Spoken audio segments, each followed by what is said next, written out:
ওখানে বুয়েটে আমাকে কমপক্ষে 5 থেকে 10 মিনিট ওরা যাচ্ছে তাই ভাবে মারে।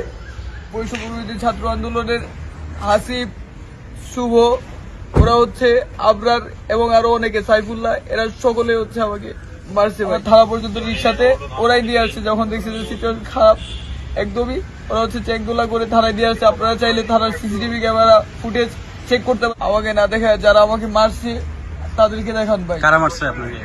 বৈষম্য বিরোধী ছাত্র আন্দোলনের হাসিব, শুভ, ওরা হচ্ছে আবরার এবং আরো অনেকে, সাইফুল্লাহ, এরা সকলে হচ্ছে আমাকে মারছে ভাই।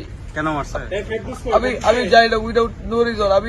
আমি বিশ্ববিদ্যালয়ে রানিং শিক্ষার্থী। আমি বিশ্ববিদ্যালয়ে প্রতিনিয়ত ক্লাস করি।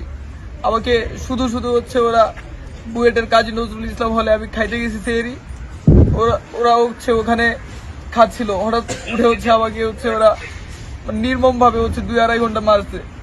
যেভাবে পারছে সেইভাবে আমি সহায়তা চাইছি। আমি বলছি আমার কোনো এলিগেশন থাকলে আমাকে পুলিশে দেওয়া হোক, ওরা আমাকে পুলিশের কাছে দেয় নাই। আমার বর্তমান অভিভাবক ঢাকা বিশ্ববিদ্যালয়ের প্রক্টর, আমি প্রক্টর ভিসি থেকে কোনো সহায়তা পাইনি। আমি বলছি আমাকে প্রক্টর এবং ভিসির কাছে হস্তান্তর করা হোক, আমাকে সেখানেও দেওয়া হয়নি। আমাকে ওরা বেদম 2 থেকে 2.5 ঘন্টা, ওরা 20 থেকে 25 জন মিলে হচ্ছে মব করেছে। তারপর হচ্ছে রিক্সাওয়ালার সহায়তা, রিক্সা